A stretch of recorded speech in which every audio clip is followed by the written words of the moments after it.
11 वर्षानंतर यंदाच्या मकर संक्रांतीला एक दुहेरी योग जुळून आलेला आहे. एक मकर संक्रांत आणि दुसरं म्हणजे षष्ठीला एकादशी.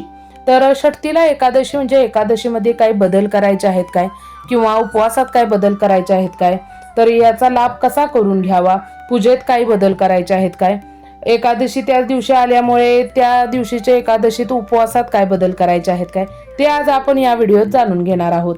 तर नक्की ऐका.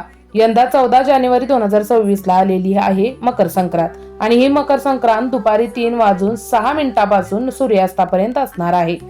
आता याच दिवशी षष्ठीला एकादशी सुद्धा आहे आणि म्हणूनच काही खास उपाय जर या दिवशी तुम्ही केले तर त्याचा तुम्हाला लाभ होऊ शकतो. पण नक्की करायचं काय, तर मकर संक्रांतीच्या दिवशी विवाहित महिला जी सुगड पूजा करतात ती नेहमीप्रमाणेच करायची आहे आणि जे एकादशीचा उपवास करतात त्यांनी नेहमीसारखाच एकादशीचा उपवास करायचा आहे. एकादशीला तिळगुळ खाता येतो, त्यामुळे एकादशीच्या दिवशी तुम्ही तिळगुळाचा नैवेद्य जो देवाला दाखवणार आहात तो प्रसाद म्हणून भक्षणही करू शकता. तर कुठलीही त्यात अडचण येणार नाही. पण हा जो पुण्य योग जुळून आलेला आहे त्या पुण्यामागे ज्योतिष किंवा डॉक्टर असे मत आहे की विशेष दान केले तर तुमची आडलेली पूजा कामे पूर्ण होतील, 7 पिढ्यांचे दोष दूर होतील. ज्योतिषशास्त्रानुसार या दिवशी सूर्याची ऊर्जा आणि विष्णूंची कृपा एकत्रित मिळते. त्यामुळे षष्ठीला म्हणजे 6 प्रकारचे तिळाचा वापर करणं, संक्रांतीलाही तिळाचं महत्व असल्याने या दिवशी तिळाचा वापर केल्यास आरोग्याबरोबर आर्थिक स्थैर्य सुद्धा लाभतं.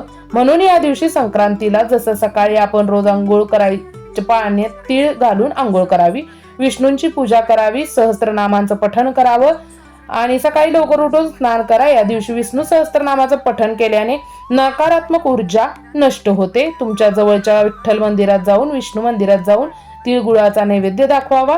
तिळगुळाचे लाडू, तिळगुळाच्या वड्या भगवान श्री हरी विष्णूंना अर्पण कराव्यात.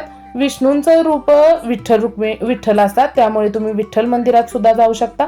सगळ्यात महत्वाची जी गोष्ट करायची आहे ती यथाशक्ती दान संक्रांतीच्या दिवशी तुम्ही करू शकता. खूप गरजवंतांना दान केल्याने आयुष्यातील सर्व अडचणी दूर होतात. दान करताना त्यात तिळगुळ, मिठाई, वस्त्र यांचा समावेश असावा.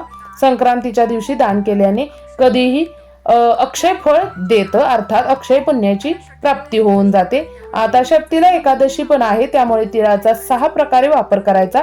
म्हणजे नक्की करायचं काय, तर तिळाने स्नान करणे, तिळाचं उठणं लावणे, होम करायचा, त्यात तीळ घालायचे, नंतर तर्पण सुद्धा करायचं, पितरांसाठी केलं जातं. तिळदान केल्याने, भक्षण केल्याने नकारात्मक शक्ती नाहीशी होते, पुण्य लाभते.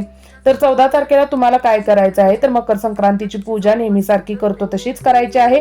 एकादशीचा उपवास करायचा आहे, त्यांनी एकादशीचा उपवास सुद्धा करला तर उपवासाला सुद्धा तिळगुळ खाल्लं तरी चालतं, काहीच अडचण नाही. आता मकर संक्रांत यंदाची जी आहे ती वाहन वाघ असून उपवाहन घोडा आहे. संक्रांतीने पिवळे वस्त्र धारण केले आहे, हातात गदा घेतली असून केशराचा टिळा लावलेला आहे.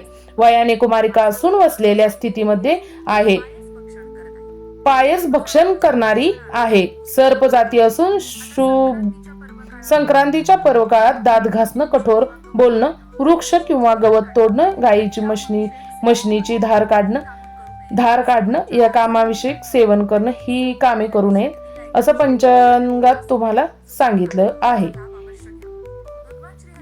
या दिवशी भगवान श्री विष्णूंची पूजा तुम्ही नक्की करा. मगाशी म्हटलं तसं तुम्ही विष्णूंचं सहस्त्रनाम देखील पठण किंवा ऐका.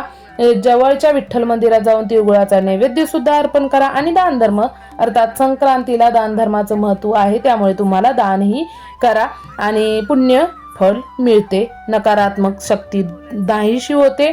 तर तुम्हाला हा व्हिडिओ कसा वाटला नक्की कमेंट बॉक्समध्ये कळवा. लवकरच भेटू अशाच एखाद्या व्हिडिओमध्ये. तर स्वतःची काळजी घ्या आणि आपल्या घरातल्यांचीही काळजी घ्या. श्री गणेशाय नमः. श्री स्वामी समर्थ. हर हर महादेव. लवकरच भेटू. धन्यवाद, धन्यवाद, धन्यवाद.